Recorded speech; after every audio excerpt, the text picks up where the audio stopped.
Good morning, my friends. Welcome to this episode of Happiness After Codependency. I am Marshall Berkshire, and I'm your guide back to happiness and well-being after going through narcissistic, abusive, emotionally unavailable relationships and having developed codependency as a survival response to that. I'm going to show you how to live beyond that codependency, back in your own sovereignty, your own personal power, your own wholeness, innate value, so that you can be who you are and enjoy it. So today we're starting a new series because a little inspiration showed up for me this morning.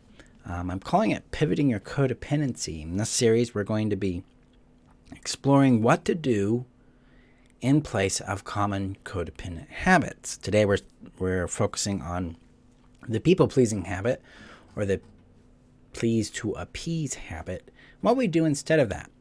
So we're going to be jumping into that here in just a moment. Before we do that, I need to get this shared out to the community here real quick. So I can click a button. The community is your safe haven here on the internet, where you can find tools, support, guidance in your own journey out of codependency. Link is above on Facebook, below on YouTube. Make sure you check the rules as well to make sure that the community is a good fit for what you need in your journeys. And because got to know the rules, and we expect that you'll follow those rules. But you also get reminders in the group about those rules and maybe some corrections if indeed something goes on. As well as, if you're following on YouTube, hit that subscribe button and share this video out, guys, to people you know will benefit from it. If you're listening via podcast, please do the same. Thank you guys again for your support. I'm excited that you're here. So let's jump in and talk a bit about this idea of pleasing to appease, or also known as the Fawn response. Fawning is number 4 in the 4 options our body has in responding to a threat. So when the body encounters a threat to its survival, it's either going to fight it, it's going to flee from it, it's going to freeze and play dead until that threat passes, or it's going to try to appease that threat. And the people-pleasing habit of trying to make other people feel better, feel good, trying to make them happy, trying to get them to feel a certain way so we can feel a certain way, is a form of fawning. It's an expression of that biological impulse for survival, trying to appease the threat. So people-pleasing's goal is to reduce the threat of harm from a toxic or unstable or threatening situation, person, place, or thing. Typically, it's going to be a person, and the way this is going to show up in our world is we're going to violate our own boundaries, our own well-being. We're going to ignore our own awareness, our own pain, and we're going to let them get away with things. We're going to excuse what they do so it can show up as enabling. We are going to minimize the pain we felt, and we're going to maximize their pleasure. We are going to appeal to what they want in order for them to like us, or at least not harm us anymore. People-pleasing, I've seen it show up in a variety of different forms. My own world, one of the first places I can recall it showing up was me trying to buy the right candy bar so the other person would like me. That was a form of people-pleasing right there. Further, it was doing things I thought that they would want me to do, but they never really asked for. I was actually getting in their yard, interfering in their world. With healthy people, they were like, that's not appropriate. Stop doing that. You're violating my boundaries. With unhealthy people, are like, yeah, do it more. Take care of this problem for me. Fix this thing for me. Yeah, make me feel good. That kind of thing. This is different than doing something for someone you love because you know it'll bring them joy. Because when we do something for someone we love and care about and it'll bring them joy, we're not harming ourselves. We're not harming or interfering with them in any way. We're adding to their well-being and happiness. And as long as what we're doing actually isn't, taking from us in a way that would hurt us, right? An example of a healthy approach to this would be helping someone with something that they're struggling with, that they've asked help for, or you've asked in order to help. And that brings you some joy. But you're not doing it in order to get them to love you. You're not doing it in order to get them to feel safer with you or for you to feel safer with them. You're doing it because you genuinely want to contribute that to their world. Hi, Deborah. And so that is, caring for someone. Now, an unhealthy aspect of this would be doing something for someone and it hurts us emotionally, physically. It brings a burden on us financially, physically or emotionally. We push ourselves beyond our capacity, beyond our lane, our skills, our knowledge, things like that. We take on responsibilities on their behalf that they should be taking on their behalf, things like that. This is the way people pleasing shows up. One example from a past client was that they would see cars for sale in like a person's driveway, and they would buy the car just so that person wouldn't have that burden anymore of selling that car. That's a form of people pleasing. It's also a form of fixing. Those tend to go hand in hand there. So behind the people-pleasing impulse is actually anxiety. It's a discomfort with their discomfort. The people pleaser does not have a large capacity to tolerate the discomfort other people experience. And they also have a habit of internalizing that discomfort as their responsibility. And this is where we become enmeshed with another individual's experience, their emotions, what they're doing in their world. Our work here, if you're a people pleaser, which most codependents are, is to actually build tolerance for the discomfort other people have and begin retrieving yourself from their yard and giving back to them the responsibilities that they naturally have. In other words, let's let people solve their problems. Let's let them have discomfort. Let's let them be disappointed in whatever they're disappointed in, including ourselves. Let's let people be people as they choose to be in their yards. And then with how they respond to things in their world, whether it's ourselves or their own environment, their own situations, let that inform us about them so we can know how they fit with us in our world or how they don't. Because this is where you discover people's patterns of behavior in response to stress, to discomfort, to consequences, to successes, to failures, to pain, to joy, all of that. We want to be attuned to these patterns of behaviors because that's going to tell us what we can expect if we interact with this person. That way we're outside the fantasy, a codependent fantasy of trying to make this person into a particular thing or assuming that they are a thing and then it's our job to get them to be that thing, that kind of stuff. So we stay out of fantasy. That's part of the pivot here is first starting to understand what our impulse is. So there's a discomfort in us, an anxiety about someone else's situation. There's an anxiety about how they think about us. We think that their approval equals I'm lovable. So we have to retrieve our value from them, give back to them their right to not like us, to do whatever they want, and accept and allow that to be what it is and build tolerance or capacity around allowing ourselves to feel that discomfort and allow that difference to exist. Because one thing we do with people pleasing is we try to get people to like us so that they won't hurt us. We try to get people to like us by becoming what we think they want us to be, by doing things we think they will like. Even though we don't want to do it, even though it doesn't actually feel good to us, it does alleviate the discomfort for a moment. But this is where we experience emotional burnout.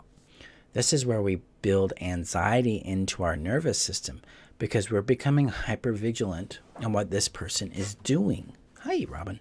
Have a safe flight. So we are becoming other-oriented or externally oriented around this individual in order to regulate our own emotional discomfort based on their reactions.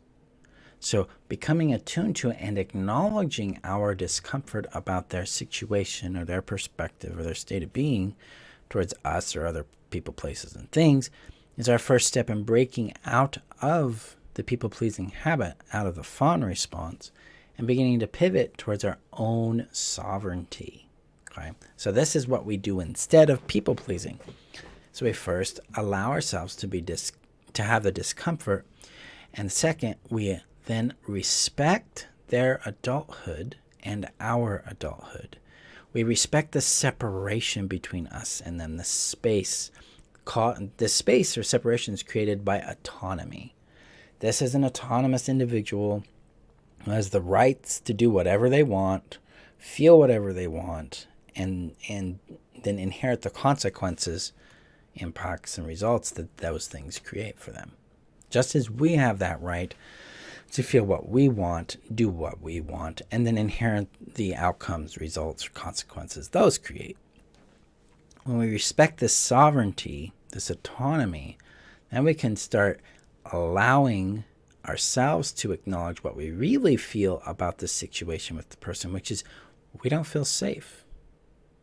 We are scared that we are not lovable, so we're seeking our sense of lovability through them. We're scared that they might hurt us or harm us, so we're trying to placate them. This is where we start getting in contact with reality, with our own sober experience, our own lived reality, so that we can begin to care for ourselves.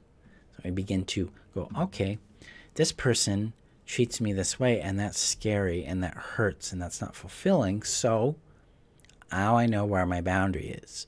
Now I know what I need, and now I know that I need to seek out better resources for those needs to be nurtured through, and stop hoping that this person will change if I do enough positive, loving, affirming, fixing, or enabling things towards them.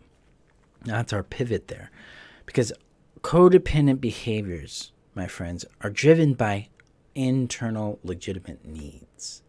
The emotional needs for acceptance, for play, for attention, for validity, for shelter, for intimacy, for rest, those kinds of things. These are all valid needs, but we're using codependent approaches or strategies to get those needs met. And that creates a toxic situation for us and for them. Why? Because codependency is about trying to get something from another individual in a way that is indirect with our needs and wants. We're not direct, clear, simple with it. And it makes sense why we're doing this, because we don't feel safe with this individual. Now, if we don't feel safe with someone, we need to stop right there and get real clear with ourselves as to why we don't feel safe. Why do I feel the need to please this person? Why do I need them to feel good about me? This kind of introspection, this kind of discovery is what we need to be exploring, so we can get those answers and know what's really going on, so we make better decisions going forward. That's the key. So when we have a codependent impulse, such as people-pleasing, that's our signal that something's wrong, that we are scared, and we have a need for safety, because we all have three essential needs: safety, connection, and identity.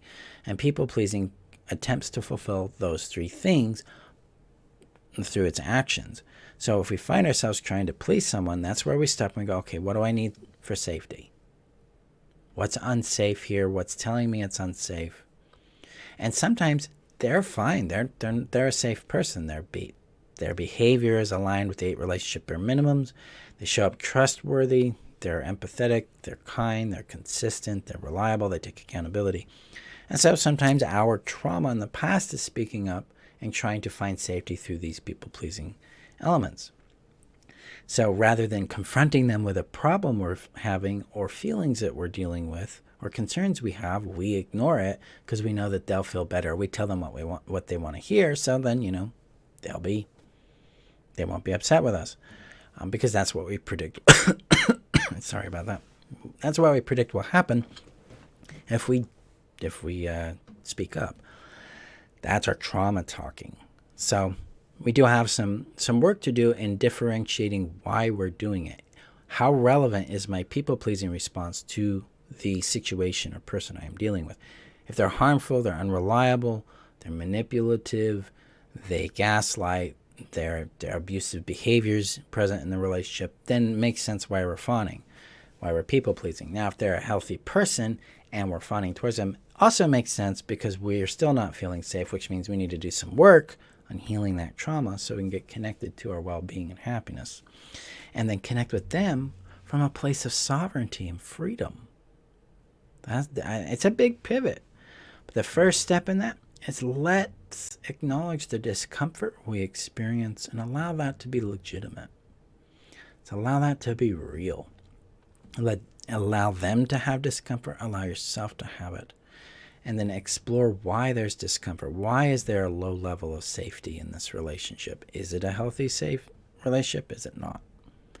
From there, we can start to then make the bigger decisions about where we go. Do we end the relationship because it's toxic and abusive? Or do we move towards therapy to understand more of this? Or do we need to work on building more safe connection? Because they're a safe person. We want to be with them. What do I need to look at and resolve in my world? Like my attachment to stress, trust, working out any attachment harm we might have experienced, any proximity, anxiety, like they're too close emotionally, any need for too much space, like, oh, I need a lot of space from this person because that's too much for me. Things like that. There's things to explore. But our first step in that pivot's that discomfort, then acknowledging the reality of the relationship. The ultimate end game here with people-pleasing, the opposite of it is advocacy for ourselves and letting other people be. So it's respect for them and then advocacy for ourselves, which means I ask for what I want when I want it in a really direct, clear, simple, and kind way with them. That's it. That's what we do. When they do something that we're not comfortable with or that we cross as a boundary for us, or that we feel hurt or concerned by, we speak up about it. We rock that boat. We don't leave things comfortable when they're actually not comfortable. Because things, when they're comfortable in a healthy relationship, are comfortable for everyone involved. It has to be everyone, not just them or not just you. Everyone involved needs to be experiencing that level of comfort in order for it to actually be an honest experience. So the pivot from people-pleasing to advocacy is that discomfort, gauging the health of the relationship, and working out any traumas that need to be dealt with. So that's critical. That's what we're exploring now. I'm going to check the comments here. Robin says, we are a culture of enablers. It is seen as goodness when we... Yeah. It is, yeah. Well, and it kind of makes sense because a lot of our culture is driven by narcissistic ideals.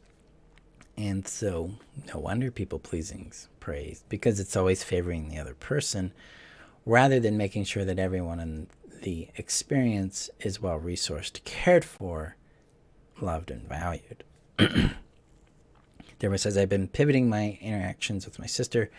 Sometimes I don't see how she's manipulating me to care for her. Out of habit, I started caretaking her. Out of habit, I start to see people-pleasing. So yeah, now you're getting more into it, listening to your body. Hey, this discomfort, I don't want to do this. This isn't what and we go back to that word of want. I don't want to do this. That's key. It doesn't, when we are outside of people-pleasing, our want rules the territory. When we're in people-pleasing, it's like, well, I have time. I have resources. I have energy. I don't want to do it, but I have the resources. That's people-pleasing, because what it's doing is it's violating our own boundary, our own want, our own desire. We're forcing ourselves to move in this direction when we don't want to. We're outside of that. We're in our own want, and our own want has boundaries. It has a yes and a no to it. And when we come from a place of want, we're coming from a place of fostering joy for ourselves and fostering a larger scope of well-being in our reality. So I don't want this, then you don't have to do it. And some of that's contingent on situations. There's some things we have to do that we don't want to do, but it's necessary for our well-being and happiness.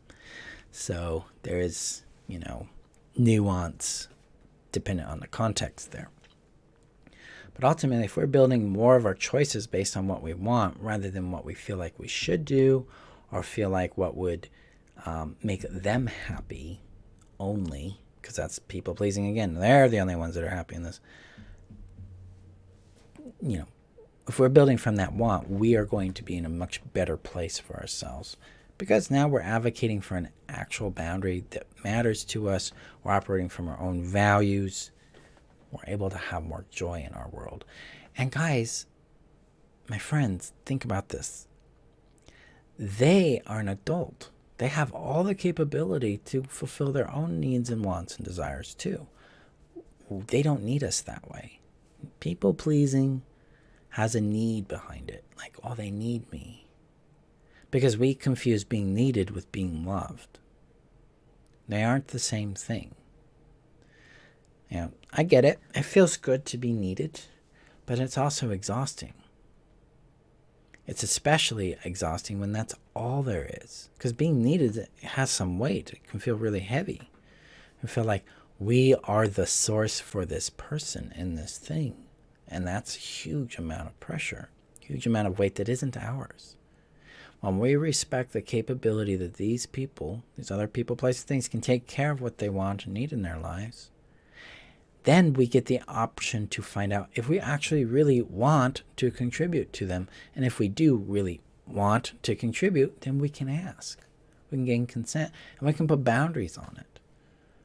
But it all starts with understanding and respecting our own territory, our own capacity, our own wants, our own value, and respecting their autonomy. And getting out of this idea that they need, that person needs me, or XYZ. No, they don't. I'm not that essential to their world at all. There is more to me than being needed. I'd rather be loved than needed. Because being loved, I feel seen, I feel valued. There's play, there's joy in it. There's connection. It's much more nourishing. Whereas being needed it's highly transactional, it's very limited, it's very heavy. It's where we burn out. So there we go, guys. That is today's episode. Thank you for showing up. We're going to be going deeper on mapping codependent impulses, the needs that drive them, and connecting them to healthy behaviors, and the Healing Codependency Essentials trainings that start here April 11th after we're done with the 5-day workshop. So come join us. If you join the Healing Codependency Essentials trainings, you get the 5-day workshop included, because the trainings you go through in the workshop are directly related to the work you're going to be doing in the Healing Codependency Essential Training. So literally you're starting your work. When you start with the workshop and go into those trainings and then into the Happiness After Codependency system, that's the work. So we're getting you started there. To learn more about that, link is above on Facebook, below on YouTube, and on my front page if you're listening via podcast at freetheself.com.